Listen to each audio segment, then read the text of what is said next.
Hay un grupo de compradores que en el segundo trimestre de este año compró 289 toneladas de oro.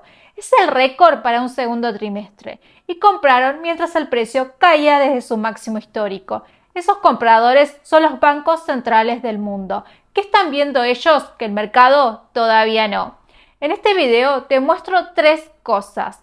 Primero, quiénes son esos compradores y cuánto compró cada uno, con datos del World Gold Council.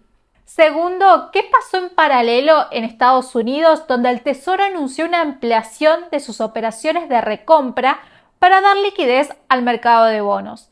Es decir, asegurarse de que siempre haya suficientes compradores y vendedores activos, para que los bonos se puedan comprar y vender rápido y sin que el precio se mueva bruscamente. Esto puede terminar afectando desde las hipotecas americanas hasta el costo al que se refinancia países como Argentina. Y tercero, porque estas dos historias que parecen desconectadas pueden estar relacionadas por un mismo contexto de fondo. Empecemos por lo que la mayoría ya mira. Cuando se habla de tasas en Estados Unidos, el foco está casi siempre en la Reserva Federal, la Fed. La Fed fija la tasa corta, que es la que rige los préstamos a muy corto plazo, de un día a unos pocos meses. Según el comunicado oficial de la reunión de julio del 2026, esa tasa está en el rango de 3,5 a 3,75%. Pero la tasa de un bono a 10 años o a 30 años, la tasa larga, no la fija la Fed, la fija el mercado y depende de dos cosas. ¿Cuál es la expectativa sobre el promedio de la tasa corta durante todo ese plazo y cuánta prima extra exige el inversor por bancarse tanto tiempo de incertidumbre? A esa prima extra se le llama term premium.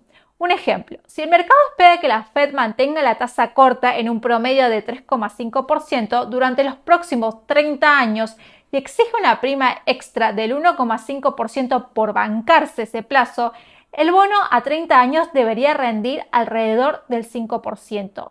Si algo hace subir esa prima al 2%, el bono a 30 años pasa a rendir 5,5%. Los rendimientos suben aunque la Fed no haya movido nada. Esto, que parece técnico, afecta a millones de personas.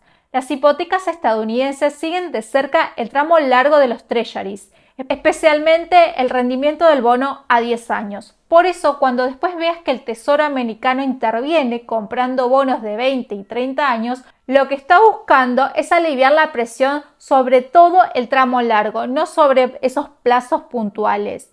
Y en países como Argentina, cuando la tasa larga americana sube, el costo de refinanciar deuda también sube. Es lo que vimos en el video anterior sobre la deuda argentina.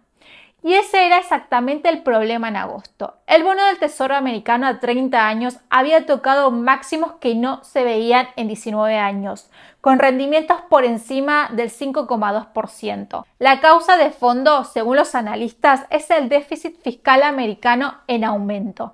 Es decir, que el gobierno gasta más de lo que le ingresa, sumado a la mayor emisión de deuda corporativa vinculada al gasto en inteligencia artificial. Más necesidades de financiación con inversores exigiendo mayores rendimientos para absorber esa oferta. Ante esa situación, en agosto de 2026, el Departamento del Tesoro americano hizo un anuncio inesperado. Anunció que iba a duplicar el tamaño máximo de sus buybacks en el tramo largo. Un buyback o recompra es la operación por la cual el propio Tesoro vuelve al mercado y le compra a los inversores bonos que él mismo emitió tiempo atrás. Pensalo así, es como si vos hubieras firmado un pagaré y años después salieras a comprarle ese pagaré a quien lo tiene, antes de que venza. El Tesoro paga con dinero que ya tiene en su caja, una cuenta llamada Treasury General Account, que según reportes tiene actualmente cerca de $1 billón. Y esos bonos que recompra dejan de existir en el mercado. Importante, esto no es emisión monetaria, la Fed no está imprimiendo. Es distinto al Quantitative Easing o QE, que sí era compra de bonos por parte de la Fed con dinero creado. Acá el Tesoro está usando su propia liquidez. Concretamente, según el comunicado oficial del Departamento del Tesoro, el tamaño máximo de cada operación pasa de $200.000 millones a $400.000 millones, específicamente en bonos de 10 a 20 años y de 20 a 30 años. La primera operación bajo este nuevo esquema está programada para el 9 de septiembre de 2026 y el plan corre hasta el 4 de noviembre de 2026. O sea, cuando estás viendo este video todavía no se ejecutó ninguna operación al doble del tamaño. Lo que hay es un anuncio y sin embargo la sola noticia movió el mercado. Ese mismo 19 de agosto, el rendimiento del bono a 30 años cayó casi 10 puntos básicos, hasta alrededor de 5,19%, pero al día siguiente ya había vuelto a 5,23%, prácticamente donde estaba antes. ¿Por qué el efecto duró 24 horas? El objetivo declarado del Tesoro es mejorar la liquidez del tramo largo, lo cual puede ayudar a contener los rendimientos, pero no puede cambiar las expectativas sobre la tasa corta futura, que es la que fija la Fed. Esa es la parte estructural del rendimiento y el déficit fiscal americano, que es la causa de fondo, sigue ahí. En los días posteriores, con más datos macro y expectativas de política monetaria en juego, el rendimiento de 30 años volvió a moverse. El 26 de agosto está alrededor de 5,18%, pero todavía en niveles históricamente altos para ese tramo. Y hay otra pieza que suma atención. Después de que la Fed dejara la tasa sin cambios en julio con una votación de 9-3, con 3 miembros votando a favor de subir, el mercado empezó a asignar más probabilidad a una suba en septiembre. A finales de agosto, el mercado estaba asignando una probabilidad significativa, cercana al 40% a una subida en septiembre. Esa probabilidad viene aumentando semana a semana, empujada por preocupaciones sobre inflación vinculadas al conflicto entre Estados Unidos e Irán, que empezó en febrero. Resumiendo el panorama americano, la Fed trabada con presión interna a subir, el Tesoro ampliando sus operaciones de liquidez mientras los rendimientos largos siguen bajo presión. Los rendimientos largos tensionados por un déficit fiscal creciente que ninguna operación de liquidez resuelve. Ahora, en paralelo, del otro lado del planeta estaban actuando otros actores, los bancos centrales del mundo. El World Gold Council, que es la entidad que publica los datos de referencia sobre oferta y demanda global de oro, sacó su reporte trimestral en julio de 2026, con datos del segundo trimestre, o sea, abril, mayo y junio. Los bancos centrales compraron netamente 289 toneladas de oro en esos 3 meses. Es un aumento del 62% respecto del mismo trimestre del año anterior y un récord para un segundo trimestre.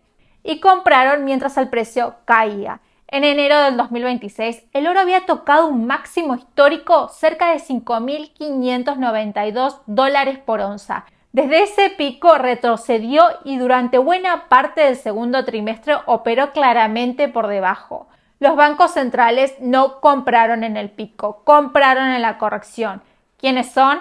El Banco Nacional de Polonia fue el mayor comprador del trimestre, con una meta declarada por su gobernador de llevar las reservas de oro polacas a 700 toneladas. En junio ya estaba en 632. China continuó acumulando de forma sostenida mes a mes. Uzbekistán sumó 16 toneladas en el trimestre. Del otro lado, Rusia vendió 44 toneladas netas en lo que va del año, mientras se enfrenta a fuertes necesidades fiscales. Turquía también vendió a un menor ritmo. Y hay un dato adicional del mismo reporte. El 89% de los bancos centrales encuestados por el World Gold Council dijo esperar que las reservas globales de oro aumenten en los próximos 12 meses. ¿Por qué compran ahora y por qué compran cuando el precio cae? No podemos leer la mente de los bancos centrales, pero sí podemos mirar qué dice la propia encuesta del World Gold Council. Señala como factores centrales la incertidumbre económica y geopolítica, la diversificación de reservas, la protección frente a la crisis, la inflación y el nivel de las tasas de interés. Y ese es el punto donde las dos historias se conectan. La tensión en el mercado de bonos americanos y la acumulación récord de oro por parte de los bancos centrales pueden estar relacionadas por un mismo contexto de riesgo fiscal, inflación, geopolítica y diversificación de reservas. El déficit fiscal americano en aumento presiona los rendimientos largos hacia arriba y en paralelo los bancos centrales del mundo están rebalanceando sus reservas hacia un activo que no depende de la solvencia de ningún gobierno. La pregunta con la que te quiero dejar no es si el oro va a subir o va a bajar en las próximas semanas, es esta. ¿Qué están descontando esos compradores oficiales cuando aumentan sus reservas de oro?